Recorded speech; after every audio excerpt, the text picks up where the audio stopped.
বন্ধুরা, এই যে স্টেশনটি আপনারা দেখতে পাচ্ছেন, স্টেশনটির নাম হচ্ছে গোকুলনগর জয়পুর। স্টেশনটি দেখতে অপূর্ব সুন্দর। কেন বলছি সুন্দর? কারণ স্টেশনের চারিপাশে রয়েছে সম্পূর্ণ মাঠ আর মাঠ। সম্পূর্ণ মাঠের মধ্যে স্টেশনটি অবস্থিত।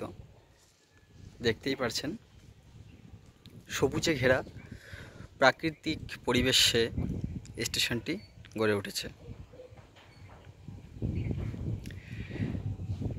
এই স্টেশনটি হাওড়া থেকে খড়গপুর যাওয়ার দ্বিতীয় লাইন হিসেবে তৈরি করা হয়েছে, কিন্তু ভাবাদিগির কারণে স্টেশনটি এখনও সম্পূর্ণ হয়ে পারেনি।